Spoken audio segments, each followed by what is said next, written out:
نحمده ونصلي ونسلم على رسوله الكريم والصلاة والسلام على سيد الأنبياء والمرسلين وعلى آله وأصحابه وأولياء أمته وعلماء ملته وأهل سنته أجمعين. أما بعد فأعوذ بالله من الشيطان الرجيم. بسم الله الرحمن الرحيم. الذين يتبعون الرسول النبي الأمي. وقال الله تبارك وتعالى في الكلام المجيد: هو الذي بعث في الأميين رسولا. صدق الله العظيم. إن الله وملائكته يصلون على النبي يا أيها الذين آمنوا صلوا عليه وسلموا تسليما. الصلاة والسلام عليك يا سيدنا رسول الله وعلى آلك وأصحابك يا سيدي يا حبيب الله. الصلاة والسلام عليك يا رحمة للعالمين وعلى آلك وأصحابك يا شفيع المسلمين. اللہ رب العالمین کی حمد و ثنا اور حضور نبی مکرم شفیع امم باعث تکوین عالم فخر آدم و بنی آدم اللہ کے پیارے امت کے سہارے رب کے محبوب دانائے غیوب والی کون و مقام سیاد لا مقام سید انس و جان شہنشاہ حسینہ جناب احمد مصطفیٰ حبیب کبریا علیہ التحیۃ والثناء کی بارگاہ بے کس پناہ میں ہدیہ محبت و عقیدت پیش کرنے کے بعد معزز سامعین کرام، قرآن مجید فرقان حمید کی جو آیت مقدسہ دو مقامات سے آپ احباب کے سامنے تلاوت کی گئی. فرمایا الذین یتبعون الرسول النبی الامی، وہ لوگ جو اتباع کرتے ہیں اس رسول کی جو نبی بھی ہے اور امی بھی ہے. اب اس آیت میں حضور کی تین شانیں بیان فرمائیں گے: ایک رسول، ایک نبی اور ایک امی. یہ تین شانیں بیان کی گئی. تو رسول، نبی اور امی میں ان کے اندر ان کا فرق کیا ہے، ان کی ڈیفینیشن کیا ہے اور ان کا تعلق کیا ہے. رسول کس کو کہتے ہیں؟ رسول وہ ہوتا ہے جو خدا نے بھیجا ہوتا ہے، جو اللہ کی رضا بن کر، اس کی زبان بن کر، اس کا پیغام بن کر، اس کی محبت بن کر، اس کی اطاعت بن کر جو مبعوث ہوتا ہے وہ رسول ہوتا ہے. کیونکہ زبان اس کی ہوتی ہے، کلام خدا کا ہوتا ہے. فرمایا وما ينطق عن الهوى ان هو الا وحی یوحی. یہ اپنی مرضی سے کلام نہیں کرتے بلکہ ان کی زبان سے جو نکلتا ہے وہ رب کا پیغام ہوتا ہے. حضرت عبداللہ بن عمرو بن عاص رضی اللہ تعالیٰ عنہ، ان کا یہ معمول تھا کہ سرکار دو عالم علیہ السلام جو بھی کلام فرمایا کرتے تھے وہ اس کو لکھ لیا کرتے تھے. کئی دن گزرے، قریش نے کہا کہ اے عبداللہ بڑے عقل مند اور دانا آدمی لگتے ہو، بعض اوقات حضور غصے میں بھی کوئی کلام کرتے ہیں، بعض اوقات حضور مزاح میں بھی کلام فرماتے ہیں، اور ضروری نہیں کہ وہ رب کا پیغام ہو اور تم اس کو لکھ لیا کرو. تو حضرت عبداللہ بن عمرو بن عاص نے لکھنا ترک کر دیا. تو سرکار دو عالم علیہ السلام نے ان کی اس حرکت پر مطلع ہو کر فرمایا کہ اے عبداللہ، پہلے میری ہر بات تو تم لکھ لیا کرتے تھے، لیکن اب کئی دنوں سے میں محسوس کر رہا ہوں کہ تم میرا کلام نہیں لکھتے. تو حضرت عبداللہ بن عمرو نے کہا اے اللہ تعالیٰ کے رسول، میں نے یہ سمجھا کہ بعض اوقات آپ غصے میں مزاح میں کلام فرماتے ہیں، شاید وہ پیغام باری تعالیٰ نہ ہو. تو سرکار نے فرمایا اکتب بما اقول فوالذی نفسی بیدہ، سرکار دو عالم علیہ السلام نے فرمایا کہ جو کچھ میں کہا کروں وہ لکھ لیا کرو، کیونکہ مجھے رب کی عزت و جلال کی قسم ما یخرج منی الا الحق، میری زبان سے صرف حق ہی نکل رہا ہے، چاہے میں کسی کیفیت میں ہوں، غصے میں ہوں، مزاح میں ہوں، ہر وقت میری زبان سے حق نکلتا ہے۔ رب کائنات نے گویا فرما دیا کہ میں تمہیں کلام سنا سکتا ہوں، لیکن تمہارے اندر اتنی طاقت نہیں کہ تم میرے کلام کو سن سکو۔ اگر تم چاہتے ہو کہ میرے کلام کا ادراک کرو تو ہمہ وقت اپنی نگاہیں میرے مصطفیٰ کے لبوں کی جانب کیا کرو، کیونکہ وہاں سے جو نکل آیا وہ مجھ رب کا پیغام ہو۔ فرمایا وہ رسول جو اللہ کی رضا اس کی زبان بن کر کائنات میں مبعوث ہو گئے، اور فرمایا کہ وہ ایسا رسول ہے جو نبی ہے۔ کیا ہے؟ نبی ہے۔ نبی نبا ان سے نکلا ہے، اور نبا ان کا معنی ہوتا ہے خبر۔ تو رسول کے بعد نبی ذکر کر کے رب کائنات نے فرما دیا کہ یہ ایسا رسول ہے جو باخبر بن کر آیا ہے۔ کیا فرمایا؟ ایسا رسول ہے جو باخبر بن کر آیا ہے، کیونکہ جو بے خبر ہوتا ہے نہ وہ نبی ہوتا ہے نہ رسول ہوتا ہے۔ تو اس رسول کو میں نے نبی بنا کر بھیجا ہے کہ یہ ساری کائنات کی خبر رکھنے والا ہے۔ اور فرمایا کہ ایسا نبی جو امی ہے۔ امی کا مطلب یہ ہے کہ جو کائنات میں کسی سے پڑھا ہوا نہ ہو۔ امی کا کیا مطلب ہے؟ جو کائنات میں کسی سے پڑھا ہوا نہ ہو۔ اب لفظ امی یہ قرآن کے اندر جا بجا آیا ہے۔ اب اس کے بھی دو تراجم کیے گئے، ایک بے خبروں والا ترجمہ اور ایک باخبروں والا ترجمہ۔ تو جو بے خبر لوگ تھے انہوں نے قرآن کا ترجمہ کرتے ہوئے لفظ امی کو ان پڑھ لکھ دیا، اور معاذ اللہ حضور علیہ السلام کو ان پڑھ کہا۔ ایک وہ ترجمہ ہے جو باخبر ہے۔ اس سے ایک یہ بات یہاں پر میں عقیدے کے حوالے سے کرتا جاؤں کہ جب آپ قرآن مجید فرقان حمید کا ترجمہ دیکھیں اور ترجمہ پڑھیں تو ہر ترجمہ اٹھا کر نہ دیکھ لیا کریں۔ یہاں پر تو ایسے تراجم بھی آپ کو مارکیٹ میں ملیں گے جو خدا کو معاذ اللہ ماکر کہتے ہیں۔ یہاں پر آپ کو ایسے تراجم ملیں گے جنہوں نے شان نبوت کے اندر تنقیص کی۔ لہٰذا ایسے لوگوں کا ترجمہ دیکھیں جنہوں نے حضور کی ذات کا ادب کرتے ہوئے قرآن کا ترجمہ کیا ہے۔ تو فرمایا کہ یہ ایسا رسول ہے جو نبی ہے، اور نبی بھی وہ جو نبی امی ہے، یعنی کائنات میں کسی سے پڑھا ہوا نہیں ہے۔ اب میں نے ان پڑھ اس وجہ سے کہا ہے کہ بے خبروں والا ترجمہ، کیونکہ دوسری جانب رب کائنات کی فرماتا ہے وَالَّذِي بَعَثَ فِي الْأُمِّيِّينَ رَسُولًا، کہ رب وہ ذات ہے جس نے امیوں کے اندر اپنا رسول بھیجا، یعنی ان پڑھوں کے اندر۔ اب یہ بات سمجھ میں نہیں آتی کہ کیا ان پڑھوں کو پڑھانے کے لیے ان پڑھ آتا ہے؟ رب کائنات نے فرمایا کہ امیوں کے اندر رسول بھیجا، تو ایسا کام تو کسی تھرڈ کلاس کی اسکول انتظامیہ بھی نہیں کرتی کہ ان پڑھوں کو پڑھانے کے لیے ایک ان پڑھ کو ان کے اوپر مسلط کر دیا جائے۔ تو لفظ امی سے مراد کیا ہے؟ قرآن اور حدیث کا مطالعہ کرنے کے بعد یہ بات روز روشن کی طرح عیاں ہوتی ہے کہ امی وہ ہے جو کائنات میں کسی سے پڑھا ہوا نہ ہو، بلکہ سارا علم اور سارا فیض رب نے عطا کیا۔ اس کو کہتے ہیں امی۔ اب چلتے ہیں آگے۔ لفظ امی ان سے نکلا ہے، ان کا معنی ہوتا ہے ماں۔ کیا ہوتا ہے؟ ماں کو جڑ اور اصل کہتے ہیں۔ اب آئیے ایک روایت کا سہارا لیتے ہیں۔ حضرت عیسیٰ علیہ السلام اللہ تعالیٰ کے نبی پنگھوڑے کے اندر 3 دن کی عمر میں کلام کیا، انی عبد اللہ آتانی الکتاب وجعلنی نبیا، کہ میں اللہ کا بندہ ہوں، اس نے مجھے کتاب عطا فرمائی اور مقام نبوت عطا فرمایا۔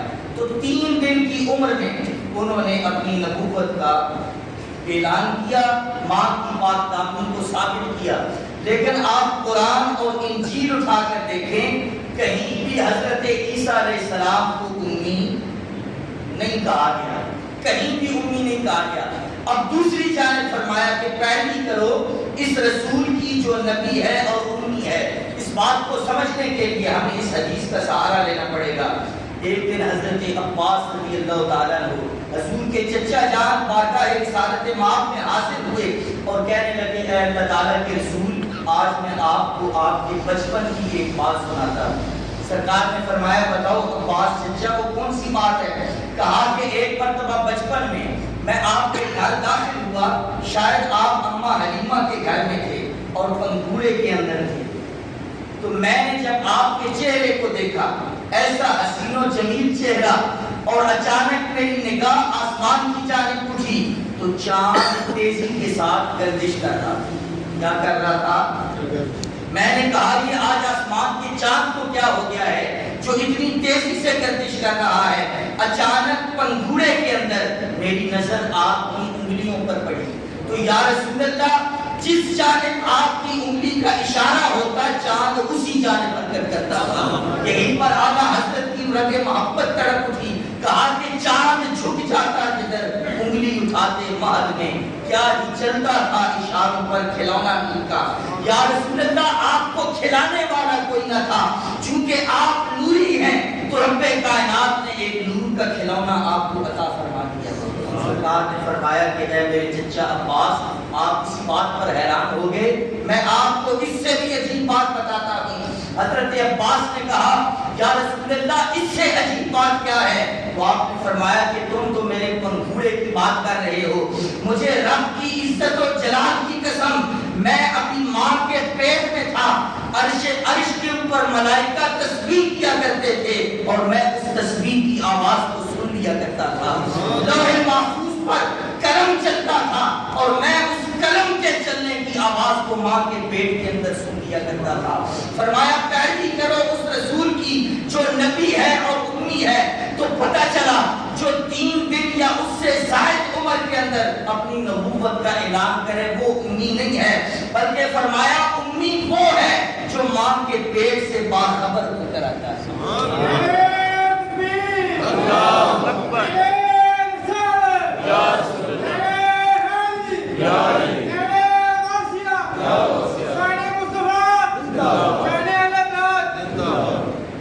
فرمایا اس رسول کی پیروی کرو جو نبی ہے اور نبی امی ہے، ماں کے پیٹ سے سب کچھ سیکھ کر آیا ہے۔ جس طرح بیٹا ماں کے پاس دودھ پی کر پروان چڑھتا رہتا ہے، اسی طرح یہ ذات میرے فیض الوہیت میں پروان چڑھتی رہی اور میں نے اسے سیراب کیا اپنے نور کے ساتھ، علم کے ساتھ، اور پھر جب یہ اس کائنات کے اندر آیا اتنا سیراب ہو چکا تھا کہ اسے کسی سے پڑھنے کی ضرورت نہ رہی۔ تو جو کسی سے پڑھا ہوا اگر حضور کسی سے پڑھتے تو وہ حضور کے فیض تعلیم نبوت سے معلوم ہو جاتا۔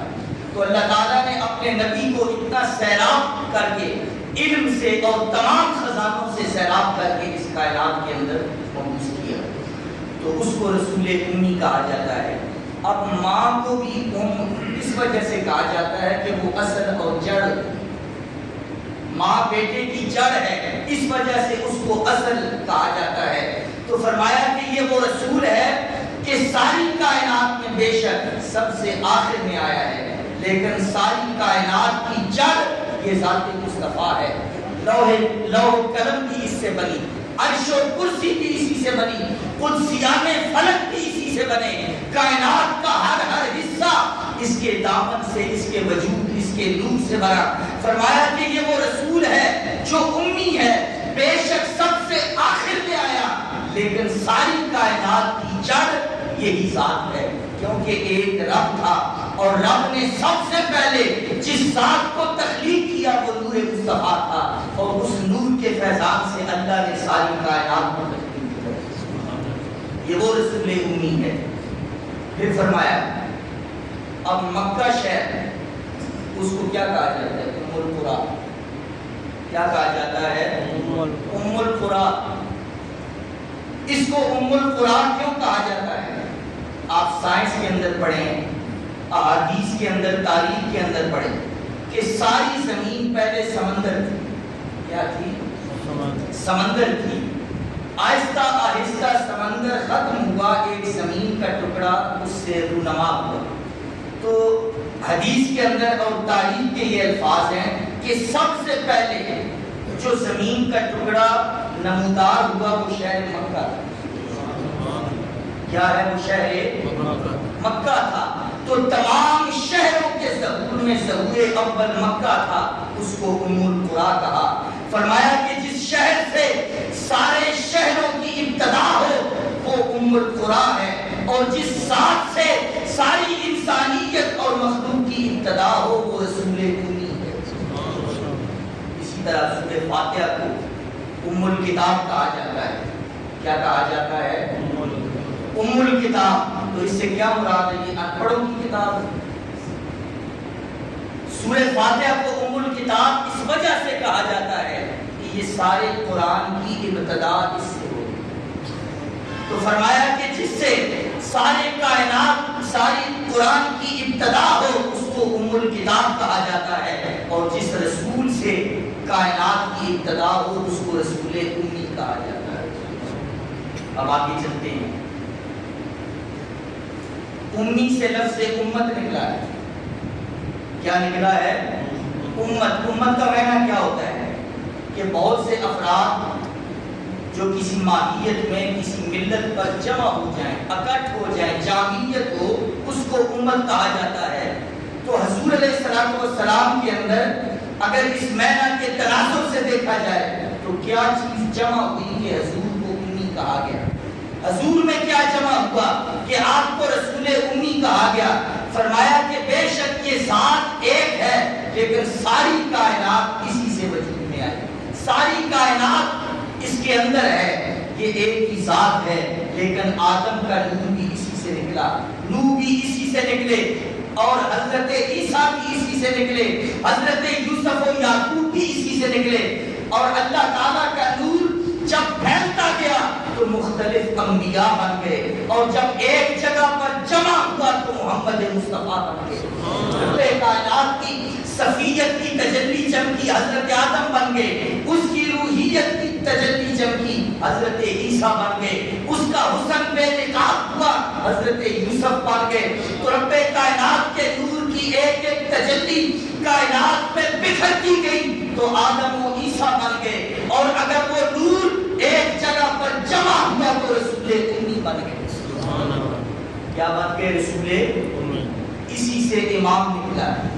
لفظ امی سے امام نکلا ہے. تو امام کا کیا مطلب ہوتا ہے؟ جو ان پڑھ ہو، جاہل ہو.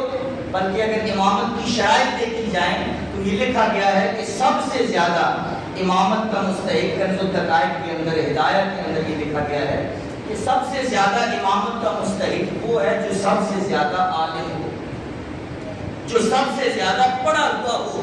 اس کو امام کہا جاتا ہے. جس کی کسی مسئلے میں اقتدا کی جائے اس کو امام کہا جاتا ہے. تو اگر کسی کی ایک یا دو مسئلوں میں اقتدا کی جائے وہ امام ہے. تو تمام مسائل شریعت میں جس کی اقتدا کی جائے اس کو رسول امی کہا جاتا ہے. تمام ائمہ اسی سے نکلے. حضرت مولا کائنات سے لے کر حضرت امام مہدی تک سب کا ظہور اسی بارگاہ سے ہوگا. امام اعظم ابو حنیفہ کی امامت یہیں سے نکلی. اعلیٰ حضرت امام احمد رضا خان بریلوی رحمۃ اللہ تعالی علیہ، ان کی امامت یہیں سے نکلی. تو فرمایا کہ یہ وہ ذات ہے، یہ وہ رسول امی ہے جس نے تمام کائنات کو امام تقسیم کیے ہیں. تمام امامت اس در کی خیرات ہے. سارے ائمہ اس امت کو اللہ تعالیٰ کے رسول نے عطا فرمائے ہیں. اس وجہ سے آپ کو رسول امی کہا جاتا ہے. اب تقدیر الہی، لوح محفوظ کو، تقدیر کو بھی ام الکتاب کہا جاتا ہے. کیا کہا جاتا ہے؟ ام الکتاب کہا جاتا ہے. اس کی وجہ یہ ہے کہ سارے علوم اس سے مترشح ہوتے ہیں. تو اللہ تعالیٰ نے فرمایا کہ جس سے سارے علوم مترشح ہوں وہ تقدیر الہی ہے. اور جس ذات سے ساری کائنات وجود میں آئے اس کو رسول امی کہا جاتا ہے. اب جہاں پر اگر سمجھنے کی بات ہے، ہم پڑھتے ہیں بھول جاتے ہیں. ایک سمسٹر کی تیاری کی، دوسرے سمسٹر سے پہلے پہلا سمسٹر بھول گئے. ہم پڑھتے ہیں بھول جاتے ہیں. رب نے فرمایا سنقرئک فلا تنسا، اے حبیب میں تجھے ایسا پڑھاؤں گا کہ کبھی بھی بھولنے کی نوبت نہیں آئے گی۔ فرمایا الرحمن علم القرآن، رحمان وہ ہے جس نے اپنے بندے کو قرآن سکھایا۔ نہ رب کی معلمیت کے اندر کوئی شک، نہ مصطفیٰ کی متعلمیت کے اندر شک، وہ استاد بھی باکمال، یہ شاگرد بھی باکمال۔ تو جو رب کائنات نے سارے علوم دے کر اس کائنات کے اندر جس ذات کو متعین فرمایا اس کو رسول امی کہا جاتا ہے۔ اب یہاں پر پتہ یہ چلا کہ لفظ امی اس سے مراد کم از کم ان پڑھ نہیں ہے۔ اگر امی کی نسبت شہروں کی جانب کی جائے تو وہ ام القرآن بن جاتا ہے، اگر اس کی نسبت قرآن کی طرف کی جائے وہ ام القرآن بن جاتا ہے، اگر اس کی نسبت تقدیر کی طرف کی جائے تو وہ ام الکتاب بن جاتا ہے، اگر اس کی نسبت شہروں کی طرف کی جائے وہ ام القرآن بن جاتا ہے۔ تو لفظ امیت کا مطلب یہ ہے جو حضور علیہ الصلوۃ والسلام کی شان سے منسوب کیا جائے اگر لفظ امی کو، تو اس کا معنی یہ ہے کہ یہ ذات کائنات میں کسی سے پڑی نہیں ہے، بلکہ رب کائنات نے سارے علوم اپنے نبی کو دے کر اس کائنات کے اندر محفوظ فرمایا ہے۔ حضرت فاروق اعظم رضی اللہ تعالیٰ عنہ اور دیگر صحابہ کے بعد بیان کرتے ہیں کہ سرکار دو عالم علیہ السلام ہمارے سامنے جلوہ گر ہوئے منبر پر فجر کے بعد آپ نے خطبہ دینا شروع کر دیا، اور ظہر کا وقت آیا، آپ نیچے تشریف لائے، ظہر کی نماز پڑھائی، پھر منبر پر بیٹھ گئے، پھر عصر کے وقت تک خطبہ ارشاد فرماتے رہے، حتیٰ کہ عصر کے وقت نیچے اترے، پھر مغرب کا وقت آیا تو حضور علیہ السلام نے ابتدائے کائنات سے لے کر انتہائی کائنات حتیٰ کہ جنتیوں کے جنت میں داخل ہونے تک اور دوزخیوں کے دوزخ میں داخل ہونے تک ہر چیز کا علم ہمیں عطا فرما دیا۔ تو کس نے عطا فرمایا؟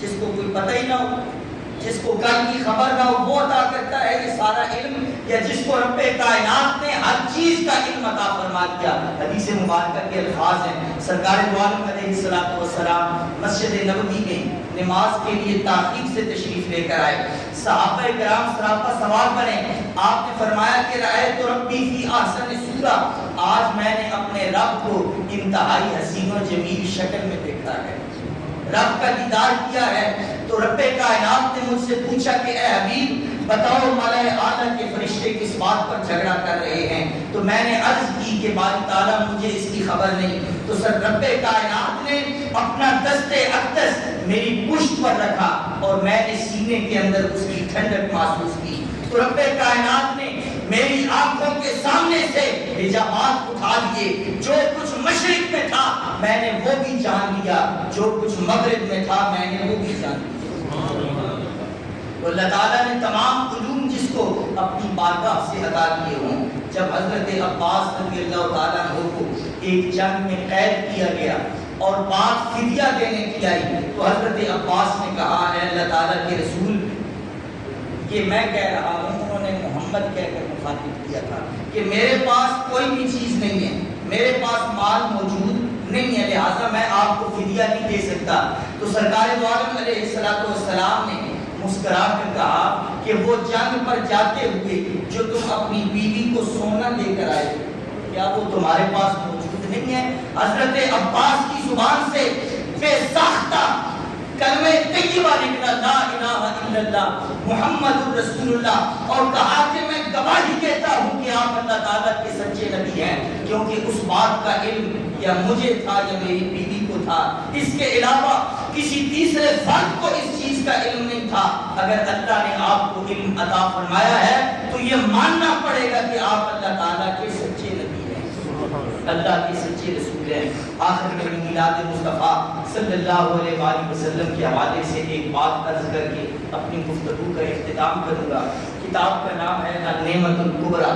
النعمۃ الکبریٰ کے اندر امام ابن حجر رحمۃ اللہ تعالی علیہ آپ فرماتے ہیں آج سوال یہ ہوتا ہے نہ رب کائنات نے میلاد کی محفل منعقد کی، نہ صحابہ نے میلاد منایا، نہ حضور نے میلاد منایا، تو اب آئیے شان صدیق اکبر رضی اللہ تعالیٰ عنہ، سیدنا صدیق اکبر نے کہا قال ابو بکر الصدیق رضی اللہ تعالیٰ عنہ من انفق درہما فی قراءۃ مولد النبی صلی اللہ علیہ وسلم کان رفیقی فی الجنہ، کیا فرمایا؟ کان رفیقی فی الجنہ، جس نے میلاد مصطفیٰ پر ایک درہم خرچ کیا وہ جنت میں میرا رفیق ہے۔ حضرت فاروق اعظم رضی اللہ تعالیٰ عنہ نے کہا من عظم مولد النبی صلی اللہ علیہ وسلم فقد احیا الاسلام، کہ جس نے میلاد مصطفیٰ کی تعظیم کی گویا اس نے اسلام کو زندگی عطا فرمائی۔ حضرت عثمان غنی رضی اللہ تعالیٰ عنہ بیان کرتے ہیں کہ جس نے میلاد مصطفیٰ پر خرچ کیا گویا وہ غزوہ بدر اور غزوہ حنین کے اندر اللہ تعالیٰ نے اس کو شمولیت عطا فرمائی ہے۔ اسی طرح مولا کائنات حضرت علی المرتضیٰ شیر خدا رضی اللہ تعالیٰ عنہ بیان کرتے ہیں کہ جس نے میلاد مصطفیٰ پر خرچ کیا اللہ تعالیٰ بغیر حساب کے اسے جنت الفردوس عطا فرمائے گا۔ امام حسن بصری رضی اللہ تعالیٰ عنہ کہتے ہیں کہ اگر میرے پاس سونے کے 2 پہاڑ موجود ہوں وہ سب کے سب میں میلاد مصطفیٰ پر خرچ کر دوں، کیونکہ رب کائنات نے فرمایا کہ جو کچھ تم جمع کرتے ہو یہ اس سے بہتر ہے۔ اگر جمع کی نسبت مال کی طرف کی جائے تو روپے پیسے بنتے ہیں، اور اگر جمع کی نسبت دین کی طرف کی جائے تو نماز روزے زکوٰۃ اور حج بنتے ہیں۔ وہ رب کائنات نے فرمایا چاہے تمہارے پاس دنیاوی ذخیرہ ہو یا دینی ذخیرہ ہو، میرے محبوب کا میلاد منانا اس سے بھی افضل ہو آتا ہے۔ مصر کے ایک بہت بڑے مفتی ہیں شیخ محمد بن جمعہ رحمۃ اللہ تعالی علیہ، آپ کا انتقال ہوا۔ آپ حدیث پڑھاتے ہوئے جامعۃ الازہر کے اندر یہ بیان کرتے ہیں اور ان کے شاگرد کہتے ہیں کہ ایک مرتبہ میلاد مصطفیٰ کا چیپٹر آیا تو شیخ علی بن جمعہ فرد جذبات میں آ گئے اور انہوں نے کہا کہ میلاد مصطفیٰ صلی اللہ علیہ وآلہ وسلم منانے کے لیے کسی دلیل صحیح کا نہیں قلب صحیح کا ہونا شرط ہے۔ کیا ہے؟ قلب صحیح، صحیح دل کا ہونا شرط ہے۔ اور اسی طرح ایک اور فقیہ نے یہ کہا من لم یفرح بمولد النبی صلی اللہ علیہ وسلم قلبہ مریض بالجفا، کہ جو حضور کے میلاد پر خوشی نہیں مناتا اس کے دل کے اندر بے وفائی کے جراثیم اور مرض موجود ہے، کیونکہ جس کا آقا کے ساتھ تعلق ہے وفاداری کا رشتہ ہے وہ حضور کا نام سن کر اس پر مچلنے کے لیے تیار ہو جاتا ہے۔ اللہ تعالیٰ نے ہمیں وہ محبوب عطا فرمایا، بغیر مانگے عطا فرمایا۔ میں ایک اشعار کے ساتھ اپنی گفتگو کو ختم کر رہا ہوں جو آج بھی حضرت خواجہ فخر الدین سیالوی رحمۃ اللہ تعالی علیہ کی قبر انور پر لکھے ہوئے ہیں کہ پناہ کے رحمت دعالم کا مجھے امتی پیدائش سے پہلے ہی میری بخشش کا سامان کیا۔ دعا ہے اللہ تعالیٰ میری اس حاضری کو قبول فرمائے۔ اللہ رب العالمین علامہ آصف صاحب کی عمر عمل کے اندر علم کے اندر برکتیں عطا فرمائے، اس مسجد کو تا قیامت آباد فرمائے، اور رب کائنات ہمیں میلاد کی محافل حقیقی طور پر منعقد کر کے اپنے دل کو بدلنے کی توفیق عطا فرمائے۔